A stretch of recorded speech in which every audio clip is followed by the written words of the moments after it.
ఈ ఎన్నికలు రోహిత్ గారు మొన్న జరిగిన ఎన్నికలు ఏవైతే ఉన్నాయో ఇవి అభివృద్ధికి అబద్ధాలకు మధ్య జరిగినాయి సార్. అభివృద్ధి ఓడింది, అబద్ధం గెలిచింది. వాడు ఓన్లీ రానా బాహుబలిలో ప్రభాస్ ఇయర్. మీరు కావాలంటే ఆర్మూర్ 87 గ్రామాలకు వెళ్ళి అడగండి. ఇప్పుడు ఎవ్వరు అవసరం లేదు. అయితే జీవన్ రెడ్డి వాడే ఉంటాడు కదా, బల్లాల దేవా ఉంటాడు కదా, వాడు బల్లాల దేవా. గూగుల్లో సెర్చ్ చేసి చెప్తే నేనేం చెప్పలేను. వాడు చదివింది ఫేకు. ఈ ఎవరైతే నీకు వచ్చి చెప్పిండో ఎమ్మెల్యే ఆ రౌడీ రాకేష్ ఏం పేరు ఉంది, ఆయన చదివింది ఫేక్. 8వ తరగతి. ఆయనకు అవగాహన లేదు. ఇప్పుడు చదువుకు అభివృద్ధికి ఏం సంబంధం అండి? అంబికా దర్బార్ బత్తి ఉంది, ఆయన 1వ తరగతి కూడా చదవలేదు, కానీ ప్రపంచవ్యాప్తం చేశాడు అంబికా దర్బార్ బత్తిని. మరి ధీరుభాయ్ అంబానీ, ముఖేష్ అంబానీ వాళ్ళ తండ్రి పెట్రోల్ బంక్లో పనిచేశాడు యమన్లో, ప్రపంచవ్యాప్తంగా విస్తరించాడు. దానికి ఏమైనా దీనికి చదువుకున్నవాడు అరాచకాలు చేయాలనా? చదువుకున్నవాడు దోపిడీలు చేయాలనా? అంటే ఆయన అరాచకాలు చేశాడా జీవన్ రెడ్డి? అరాచకాలు ఒకటండి. ఇప్పుడు ఎలక్షన్ జరిగింది 2023 నవంబర్ 30 నాడు.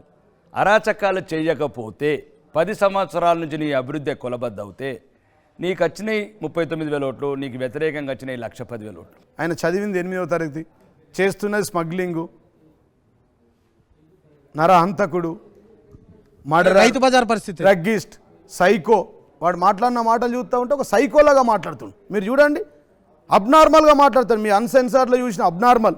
పనులు కొరకడము, ప్రజాస్వామ్యమా, రాజ్యాంగమా? 33 సంవత్సరాలు ఎక్కడ పోయిందండి నీ రాజ్యాంగం? ముసలైనాక వచ్చినావు, 57 ఏళ్ళకి వచ్చినావు. 57 ఏళ్ళకు నువ్వు ఈ ప్రాంతంలో పుట్టి 57 ఏళ్ళు అయింది. నీ కన్న గ్రామానికి ఏం చేసినావు? నీ కన్న గ్రామంలో నిన్ను చెట్టు గట్టేసి కొట్టిరు. అరాచకాలకి care of address Rakesh Reddy తప్ప తాను కాదని జీవన్ రెడ్డి అంటున్నారు. నిరూపించండి. ఇప్పుడు నేను ఆల్రెడీ ఇప్పుడు ఎమ్మెల్యే అయ్యాను కదా, ఒకవేళ నేను ఏదైనా అక్రమంగా అప్డేట్లని మాకు మీకు ఉదాహరణకి ఏమైనా తెలియని చెప్పినవి ఉంటే మీకు ఎలక్షన్ కమిషన్. ఇంట్లో డ్రైవర్ని చంపాడండి.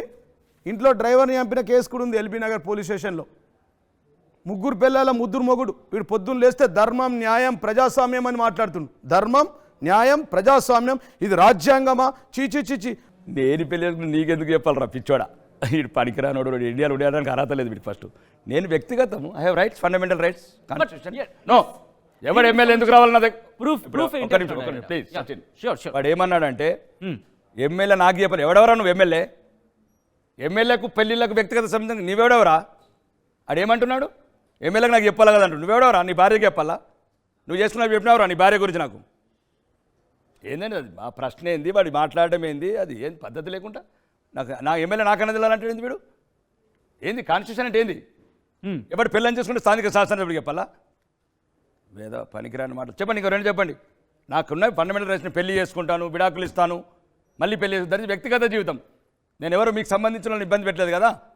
రేపు 70 ఏళ్ళ తర్వాత నాకు ఆరోగ్యం బాగుండదు. రేపు ఎవరు సర్వీస్ చేస్తారు?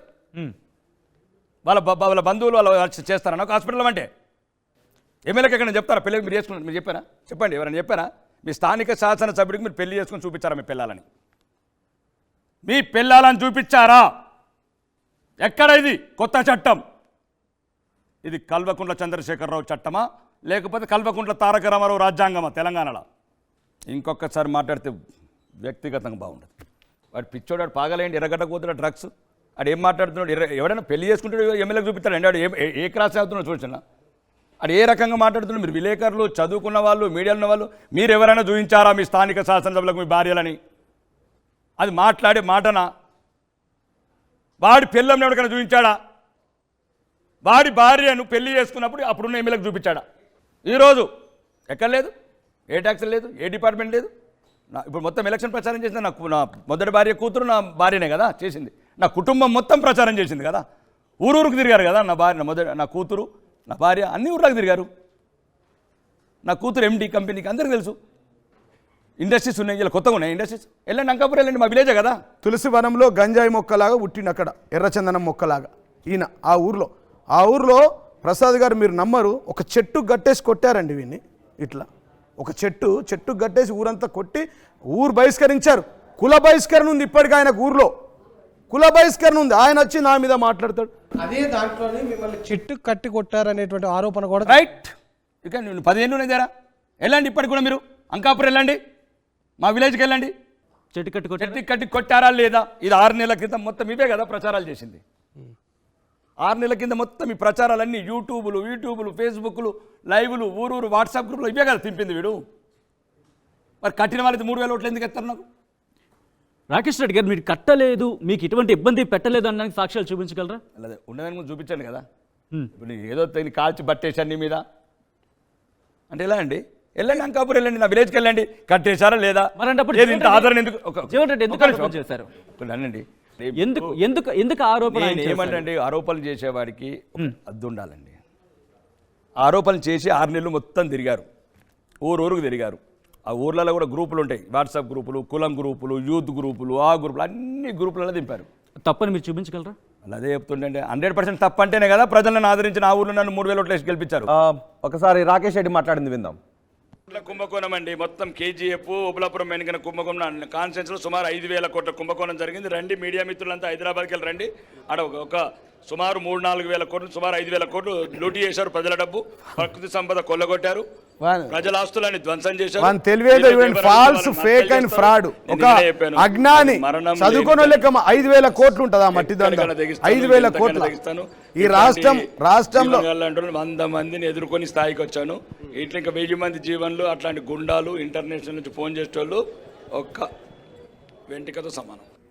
ఇంత మాట్లాడినగా వెంట్రుకతో సమానం అని చెప్పి, మరి వెంట్రుకతో మన సమానం అన్నాడు మొన్న ఎస్పీ దగ్గర పోయి నన్ను చంపడానికి ప్రయత్నం చేస్తుండని చెప్పి ఎందుకు మాట్లాడిండు ఈ రౌడీ? ఎందుకు మాట్లాడిండు? మట్టి మాఫియా ఏంటి? 5,000 కోట్లు కాకపోతే ఎన్ని వేల కోట్లు ఉంది? 5,000 కోట్ల రూపాయలు కాదు, 5 రూపాయల మట్టి మనం తీసినట్టు ఎక్కడైనా ప్రూఫ్ చేస్తే. అసలు మా దగ్గర శాండే లేదు సార్. మౌలి గారు, మా దగ్గర ఇసుక లేదు, మా దగ్గర మైనింగ్ లేదు, ఐరన్ ఓర్ లేదు, అసలు మైనింగ్సే లేవు. ఈ రాష్ట్రం మొత్తం కలిసి మట్టంతో 5,000 కోట్లు రాదండి. వాడు అజ్ఞాని అండి. వాడు 8వ తరగతి చదువుకున్నాడు సార్. వాడు ఒక స్మగ్లర్, ఒక సైకో, ఒక డ్రగ్గిస్ట్, ఒక కొకైన్ అడిక్ట్ అయిన వ్యక్తి. వాడు అబ్నార్మల్గా మాట్లాడు. నేను చెప్తా ఉన్నా కదా. ఈ చూడండి, మీరు ఎఫ్ఐఆర్ యూస్ కూడా నమ్మకపోతే ఎక్కడ మైనింగ్ ఉంది? మరి ఎందుకు ఎవరికి ఉద్యోగాలు రాకుండా యువతనంతా నిర్వీర్యం చేసేసారు? ఎవరు చేస్తారు? మీ కూడా రౌడీలుగా తిప్పుకోవడమో, లేకపోతే అక్కడ మీరు మైనింగ్ కార్యకలాపాలు చేయడం? రోహిత్ గారు, ఇప్పుడు నన్ను 10 సంవత్సరాలు 20 సంవత్సరాల నుంచి మీరు చూస్తూ ఉన్నారు. మీరు ఇక్కడ ఉన్న ఆర్మూర్లో ఒక ప్రాంతంలో నేను 30 ఏళ్ళ వరకు కథలని ఇండస్ట్రీ అంటే వాడు అబ్బా సొమ్ము, లేకపోతే నిజాం రాజు వారసుని, లేకపోతే సిద్దిపేట ద్వారా పెంపుడు కొడుకుని అంటే రాజకుటుంబం పెంపుడు కొడుకుని అని ఒక విర్రవీగిన ఒక అహంకారికి ఈ ఆర్మూరు ప్రజలు చెంపపెట్టు. అంటే ఎలా అంటే ఏ ప్రజలైతే భయపడ్డారు అంటే హత్యలు, అరాచకారాలు, అహంకారాలు ఇవన్నీ చేస్తూ కూడా వాళ్ళంతా నిరాటంగా సాగించిండు ఆ దమనకాండనంటే దీనికి కారణమైన ప్రజలు వాళ్ళ కడుపుల్లో రగిల్చుకొని ఆ బాధని. నేను వచ్చిన రోజు ఒక భయంతో ఉన్న బిడ్డలు ఈరోజు నన్ను నమ్మి నాకు ధైర్యాన్ని, నా శక్తిని, వారికున్న శక్తిని తారపోసి నన్ను మహాశక్తిని తయారు చేశారు.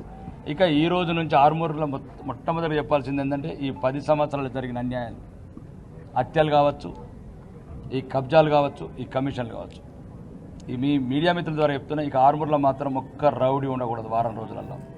గంజాయి అనేది కళ్ళకు కనబడకూడదు. పోలీసు మిత్రులకు చెప్తున్నా, ఎక్సైజ్ డిపార్ట్మెంట్ చెప్తున్నా. రైట్. ఎన్ని హత్యలు చేశారు జీవన్ రెడ్డి గారు? ఇక్కడ హత్యలు చేస్తూ ఉంటారా అండి? హత్యలు చేసిన వాళ్ళు ఉంటారా? ఎఫ్ఐఆర్లు ఉన్నాయా? పోటీకి అనర్హులు కదండి హత్యలు చేస్తే. మీ ఎమ్మెల్యే అంటున్నాడు. నేను చెప్తాను. ఇప్పుడు మేమేమంటామంటే వాడు ఒక నేర చరిత్రుడు, ఒక అరాచక శక్తి, ఒక విద్వాంసకుడు, ఒక డ్రగ్గిస్ట్, ఒక మర్డర్. సొంత భార్య సూసైడ్ చేసుకున్నదండి. ఎంత షాడిస్ట్ అయితే భార్య సూసైడ్ చేసుకుంటుందండి చెప్పు? మా అంకాపూర్లో పుట్టిన అష్టదరిద్రుడు, మా తులసివనంలో ఒక ఎర్రచందన మొక్కవాడు. అంకాపూర్ ఒక ఆదర్శ గ్రామం ఈ దేశానికి. ఆ ఆదర్శ గ్రామంలో ఆ తులసివనంలో పుట్టిన ఒక ఎర్రచందనం మొక్క, ఒక గంజాయి మొక్క, ఒక పుష్ప 2, ఒక కేజీఎఫ్ వాడు, కిడ్నీలు అమ్ముకున్న రాకేష్ రెడ్డి వాడు కిడ్నీలు అమ్ముకున్నాడు అండి. కిడ్నీలు అమ్ముకున్నాడు. ₹1 కార్పొరేట్ వైద్యం అవుతుందా ప్రసాద్ అన్న? మన ఇంట్లో ఉన్నారు పని చేయమని చెప్పి ₹1 కార్పొరేట్ వైద్యం మీ కాళ్ళ కిందకి దూరిపోతుంది. ₹1 కార్పొరేట్ వైద్యం అవుతుందా? నీ ఊరు నుంచి ఈ ఆర్టీవీ నుంచి హాస్పిటల్ కోనికే ₹200 కావాలి కార్ ఛార్జ్. ₹1 కార్పొరేట్ వైద్యం ఎట్లా ఇస్తాడు? నేను ఎట్లా వెళ్ళాలా? నేను కార్పొరేట్ వైద్యం కావాలి, నాకు ₹1 ఎట్లా ఇస్తాడు వాడు? నువ్వు ఆలోచించు. వాడు చదువుకోనోడు చెప్పి వినండి సార్. మీరు అంటే మీరు ఏం మాట్లాడతాం సార్ చెప్పండి. ఇక ఒక రౌడీ రాకేష్ ఆయన మాటలు చూస్తూ ఉన్నారుగా. 119 మంది ఎమ్మెల్యేలు గెలిచారు కదండి. 119 మంది ఎమ్మెల్యేలు ఎవరైనా ఇట్లా మాట్లాడుతూ ఉన్నారా? 100% డ్రగ్గిస్ట్, కొకైన్ హ్యాబిటెట్. మనం చూడండి, మీరు అబ్నార్మల్ మాట్లాడతారు. మీరు చూడండి, పొద్దున పోయి 6 గంటలకు ఆర్టీ వాళ్ళు మీరు మైక్ పెట్టండి, మా చెల్లెని పంపించండి. సాయంత్రం మీరు మాట్లాడండి, రోహిత్ రెడ్డికి ఇంటర్వ్యూ రమ్మని చెప్పి. ఇంటర్వ్యూకి వచ్చే మాటలు పొద్దున ఉండే మాటలు సేమ్ ఉండయి, అబ్నార్మల్గా ఉంటాయి. గంజాయి ఏరేసుడు కాదు, గంజాయి తాగేటోడే వాడు. అసలు గంజాయిని పంపించిందే వాడు ఆర్మూర్కి. దావుద్ ఇబ్రాహిం దగ్గర దొంగ బంగారం ఎత్తుకొని వచ్చి ఆర్మూర్కి వస్తే నెల రోజులు తిష్ట వేశారండి 1990s. అంకాపూర్ నుంచి పారిపోయి వైజాగ్లో ఉండి లిక్కర్ షాప్లో 500 రూపాయలకు జీతం చేసిన అని చెప్తాడే. 500 రూపాయల జీతం కాదు, ఇక్కడి నుంచి పారిపోయిన దొంగ బంగారం దొంగ స్మగ్లర్. కేసులు కూడా ఉన్నాయి. అవన్నీ మాట్లాడకుండా మీరు నాకు ఈ పవిత్ర అంకాపూర్ గ్రామంలో పుట్టినటువంటి చీడపురుగుడు ఎర్రచందనం స్మగ్లర్